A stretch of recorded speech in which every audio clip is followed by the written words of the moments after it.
Okay madam. అహింస meditation channel కి మీకు స్వాగతం మేడం. మీ పేరు, మీ ఊరు, ఎక్కడి నుంచి వచ్చారు, మీ ధ్యాన అనుభవాలు మా అహింస మెడిటేషన్ ఛానల్ ప్రేక్షకులకి వివరించవలసిందిగా కోరుచున్నాం మేడం. మాది ఖమ్మం జిల్లా అండి, తల్లాడ మండలం, అంజనాపురం. సుభాష్ పత్రి మహారాజ్కి ఆత్మ ప్రణామాలు. నేను ధ్యానంలోకి టీఎంసీ చూసి ధ్యానంలోకి వచ్చాను. అప్పుడు నా ఆరోగ్యం పెద్దగా బాగుండేది కాదు. అన్ని నొప్పులు, బాధలు, కష్టాలు, చాలా ఇబ్బందులు వచ్చాయి. అసలు ఇక ఆ రోజు ఇక అయిపోయింది అనుకున్నాను. నేను గుండెల్లో బాగా నొప్పి వచ్చేది బతుకమ్మల సాగనానికి వచ్చేటప్పుడు. ఇక నేను ఈ నొప్పి నుంచి బయటపడి నేను గనక ఈ ప్రాణాలతో ఉంటే పత్రి మహారాజా ఈ ధ్యానానికి అంకితం నా జీవితం అని అనుకొని నేను మనసులో అనుకొని పత్రి మహారాజుని తెలుసుకొని మా కోడలు ఒక ట్యాబ్లెట్ ఇచ్చి ఒక ట్యాబ్లెట్ వేసుకొని మంచిగా తాగి బట్టలు కూడా నీళ్లు పోసి ఆ బట్టలు ఇచ్చేసి చీర చుట్టి అలా మంచం అలా అనుకొని అలా పడుకున్నాను. తెల్లారేసరికి నా నొప్పి తగ్గిపోయింది. ఇంకా ఆ రోజు నుంచి ధ్యానం మొదలైంది. రేత్రి బగులు నాలో నేను ఇక పిఎంసీ చూసుకుంటా ధ్యానం చేసుకుంటా అలా అలా అలా అలా చాలా వరకు తగ్గించుకున్న కాడ నుంచి ఒక 2 నెలలు 3 నెలలు పోయిన కాడ నుంచి ఇంకా అనుభవాలు స్టార్ట్ అయ్యాయి. ధ్యానంలో ఒకరోజు ధ్యానం చేస్తుంటే ఇట్లా పోయి కళ్ళు మూసుకున్నా. ధ్యానంలో కూర్చుంటే ఎక్కడికి వెళ్ళానో నాకే తెలియదు. ఒక పిరుముడు, పెద్ద పిరుముడు కనపడింది.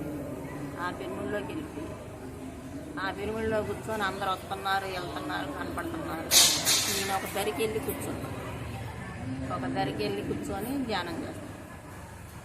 ధ్యానం చేస్తుంటే ఎక్కడికో లోకంలోకో వెళ్ళిపోయింది. ఆ లోకంలోకి వెళ్ళిపోయేసరికి అక్కడ మంచిగా నాట్యం జరుగుతుంది, శివపార్వతులు నాట్యం జరుగుతుంది. అక్కడ అది చూసి అమ్మవారు నాట్య భంగ్యంలో ఇలా పడిపోతుంటే ఈ కాలు లేపి ఈ కాలు పడిపోతుంటే శివుడు ఇట్లా చెయ్యేసి అమ్మవారు అది చూసి ఆ ధ్యానం అది అయిపోయిన తర్వాత మళ్ళీ తెల్లారు 3 రోజులు ఇంకొక అనుభవం మళ్ళీ ధ్యానం చేసి పడుకున్నా నిద్ర పట్టింది, మెలకు వచ్చింది. మళ్ళీ కూర్చున్నా ధ్యానం. మెలకు వస్తే నేను ధ్యానంలోనే కూర్చుంటా, అలా ఉండను మనసులో. మళ్ళీ ఉన్న తర్వాత నా ఆత్మ ఎక్కడికో వెళ్ళింది, ఎక్కడికో ఆకాశలోకంలోకి వెళ్ళిపోయింది. అక్కడ నన్ను ఎవరో చంపేశారు. తల మీద చంద్రుడి మీద ప్రయోగం చేస్తాను. చంద్రుడి దగ్గర ప్రయోగం చేస్తున్నా, ఇట్లా రాసుకుంటున్నా, అన్ని కాగితం మీద రాసుకుంటున్నా. 4 వైపులు తిరిగి రాయటం అయిపోయింది. ప్రయోగం అయిపోయింది. ఇటు ఎలా ఉంది, ఇటు ఎలా ఉంది, అటు ఎలా ఉంది, ఎంత ఉంది, ఇటు ఎంత ఉంది, అటు ఎంత ఉంది అన్నీ రాసుకున్న తర్వాత ఎవరు 4 వచ్చి చంపేసారు, కొట్టేసారి అక్కడ పడేసారు. అది చూసుకున్నాం. అది అయిపోయిన తర్వాత మళ్ళీ ఒక 10 సంవత్సరాలు 15 సంవత్సరాలు చిన్న పిల్లని, అంత పాపని 10 సంవత్సరాల పాప 10 మందిని పిల్లల్ని వేసుకొని ఆడుకుంటున్నా చాలా గట్ల మీద. చాలా బాగుంది. చెట్లకు ఉయ్యాలు వేసుకొని ఊగుతున్నాం. అది అయిపోయిన తర్వాత మళ్ళీ ఇంకో జన్మలో డాక్టర్ని అందరికీ చూస్తున్నా, ట్యాబ్లెట్లు ఇస్తున్నా, బాగుంది. ఇంకో జన్మలో తర్వాత మళ్ళీ జన్మలో చూసుకుంటే చాట్లు అవుతుంది. మీ జన్మలన్నీ చూసేసుకున్నారు ధ్యానం ద్వారాగా 3 జన్మలు చూసుకున్నారు. ఇది అయిపోయిన తర్వాత మా చెల్లెల కోళ్ళు అందరూ ఆడపిల్ల అంటున్నారు. నాకేమో తెలియట్లేదు, అందరూ ఆడపిల్ల అంటున్నారు. 10వ నెల వచ్చింది, ఏం తెలవట్లేదు అక్క, నాకు ఏదో లాగా ఉందనిపిస్తుంది అని ఎవరుంటే వెళ్ళిపోతారు. భయం ఎందుకు, కంగారు ఎందుకు, తొలిసూరు కానిపోయిగా అనుకున్నాం. అది మాట్లాడుకున్నాం. నా మాది నేను అప్పుడే మర్చిపోయాను. నేను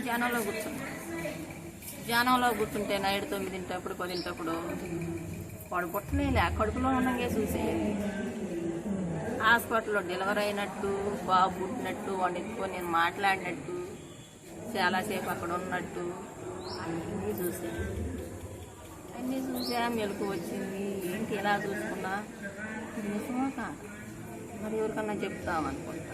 చెప్తే ఇది నిజం కాకపోతే అబద్ధం అంటారు. జరిగాక చెప్తాం, నాకు తెలుసు కదా, నేను చూసుకున్నాగా అని అలాగే ఉన్నా. అలాగే ఉన్న నెల రోజుల తర్వాతకి డెలివరీ. నేను ఎట్టా అయితే చూశాను బాబుని, ఖచ్చితంగా అట్టానే ఉంటాను. బాబు అట్టానే ఉంటాం, అట్లా చూస్తాం. ఆ పిల్లగాడు పుట్టిన తర్వాత నేను నెల రోజుల కింద ఈ రూమ్లో ఇక్కడ చూసా, వాడిని ఎత్తుకున్నా, మాట్లాడినా, బాగుంది. మీ అందరికీ చూసి ఏమనుకుంటారో మరి, ఇది జరగకపోతే మా అక్క కూడా మమ్మల్ని మోసం చేసింది అంటుంది మా చెల్లి అని. నేను చెప్పలేదు.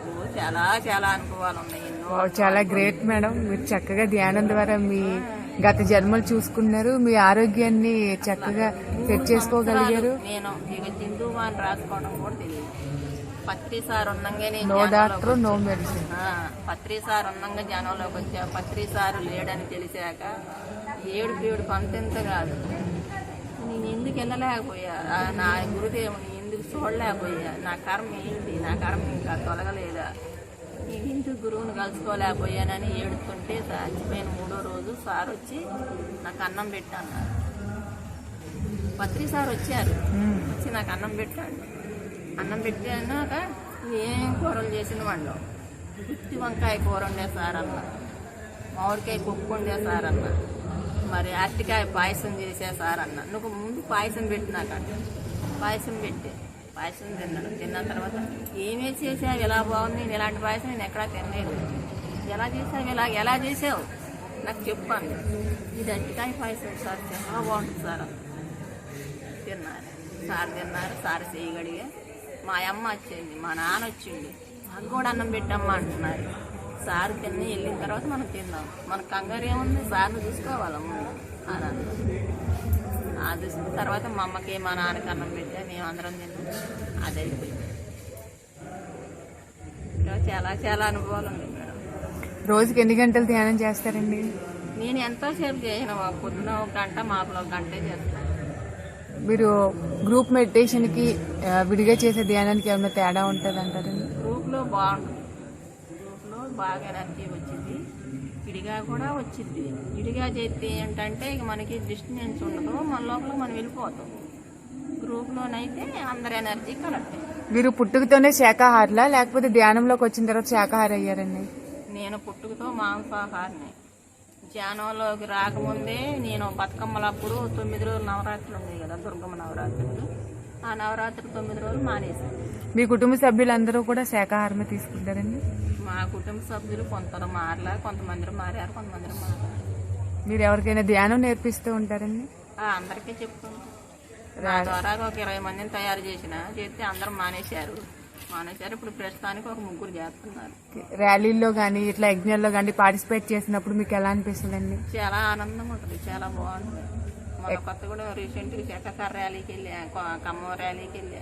శాఖాహార ర్యాలీలు చేసినప్పుడు మీకు ఎలా అనిపిస్తుందండి? చాలా బాగుంటుంది. అసలు ఎనర్జీ ఉంటుంది. అనుభవాలు కానీ అనుభూతులు నైట్ అన్నం తినకపోయినా ఏముండదు, తెల్లారు అన్నం తినకపోయినా ఏముండదు, అసలు నీరసం అనేది రాదు. ఫుల్ ఎనర్జీ ఉంటుంది. ఒక ర్యాలీలో పాల్గొంటే ఫుల్ ఎనర్జీ ఉంటుంది. ఎలాంటి నొప్పులైనా ఎలాంటి బాధలైనా మొత్తం బాగుంటుంది, చాలా బాగుంటుంది. ఓకే అండి, మీ అమూల్యమైన సమయాన్ని మా ఏఎంసీ ప్రేక్షకుల కోసం కేటాయించి ఎన్నో మంచి సందేశాలు, అనుభవాలు, అనుభూతుల్ని మా ఏఎంసీ ప్రేక్షకులకు అందించినందుకు మీరేమన్నా ఈ నేటి సమాజానికి ఏమన్నా మీరు మెసేజ్ ఇవ్వాలనుకుంటున్నారా? నేటి మా సమాజం అంటే అందరం ధ్యానం చేస్తే చాలా బాగుంటుంది. అందరూ శాఖాహారులుగా మారి అందరూ ధ్యానం చేసుకుంటే ఈ లోకంలో కష్టాలు అనేవి ఉండవు, బాధలు అనేవి ఉండవు. అందరూ ఆనందంగా ఉంటారు, ఐశ్వర్యం ఉంటారు, ఎంతో సంతోషంగా ఉంటారు. ఓకే, థ్యాంక్ యూ మేడం, మీ అమూల్యమైన మాటల్ని మా ఎంసీ ప్రేక్షకులు అలాగే మొత్తం నన్ను పిలిచి ఇంటర్వ్యూ చేసినందుకు నాకు చాలా ఆనందంగా ఉంది. Okay, thank you madam, thank you.